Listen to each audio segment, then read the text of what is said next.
Rivet crew, it's Thursday, and we have a longer interval piece to work on today. It's going to take full half an hour or so for the actual workout. We're doing 6 rounds total. 1 round starts every 5 minutes.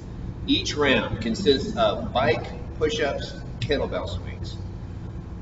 The bike, 1,000 meters for the fellas, 800 meters for the ladies, should ideally take about 2 minutes. First part of your each round. Then we want to do some push-ups. We're doing 21 push-ups. Ideally, this takes about a minute or so, give or take. And then we have those kettlebell swings at the end. 12 kettlebell swings for everybody. And as you can see, my RX weights today are on the heavier side today. I have 70 and 53 as prescribed weights. Yes, these are American style swings. We are going all the way up overhead. We're doing 12 times with a heavy kettlebell. I'll start with that one, work our way backwards. I want you to do those 12 swings unbroken. So it should be a bell that it's heavier than what you normally use, but also I want you to go 12 unbroken, right? So that's kind of a given. If you look at those prescribed weights, you're like, I cannot do 12 in a row, then go a step down. But again, try to go heavier than what you normally swing. The nice thing about having those swings at the end of the round is you know that is the last thing you do in that round, and you should have a rest coming up right afterwards. So a little incentive there.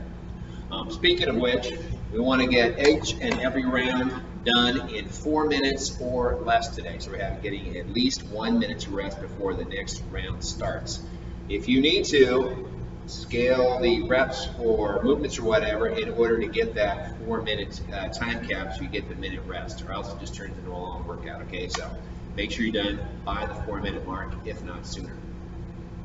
Going back one step to the push-ups. We're doing 21 push-ups today. Like I said, we should be able to bang these out in about a minute or so. These are just full regular push-ups, chest to the floor, nothing else. I'll talk more about mechanics in a minute. And then you have that bike, ideally about 2 minutes or so on the bike. Today's workout, I'd say, is mostly about pacing consistency. How consistently can you pace yourself across these 6 rounds today? That should be one of your goals. You know, besides working hard and getting fit and all that kind of stuff and moving well, consistently pacing yourself across those rounds. First round, work at a pace that you think you can see yourself doing in round 4, round 5, round 6. Ideally, all these rounds, you know, say I always like to try and keep the rounds within 10 seconds or so. Your slowest round and your fastest round within 10 seconds of each other. And one more thing about your score today will be your slowest round out of the 6. So make a note of all your times as you go along. What else we got here? So unbroken on the swings, minute or less on those. Probably your push-ups and your kettlebell swings are going to be your 2 things. The bike and the push-ups are going to be the 2 things that affect your pace the most, right? So the bike, try to be consistent on pacing. Don't push it too hard. Don't go too slow. It's going to take too long. Push-ups, depends on your capacity for the movements. If 21 is no problem, you get them done. You don't have to worry about it. If 21 is kind of pushing it and getting done a minute, feel free to scale that number down a little bit. So that's how many you can do inside a minute.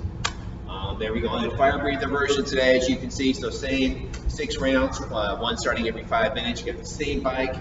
Then things change a little bit. 21 swings with a regular weight kettlebell, 53, 35. 21 though, higher number, going all the way overhead still. And 12 handstand push-ups. Goal here is to still get done in 4 minutes or less, so you get a minute or so to rest. All right, let's see. How much time do I have? I have 1 minute. So, talk about push. Push on the push-up and push on the kettlebell swing. So kettlebell swing, we really want to push hard with the legs, right? To finish that movement, we want to push those feet into the ground. We want to tighten up and really squeeze those quads and the glutes hard so we get more push out of the lower body, right? Finish with that lower body push, and this helps make that heavy kettlebell go all the way up more. So really push down hard with the legs, feet down, fire up those quads, squeeze those glutes, make that kettlebell go long.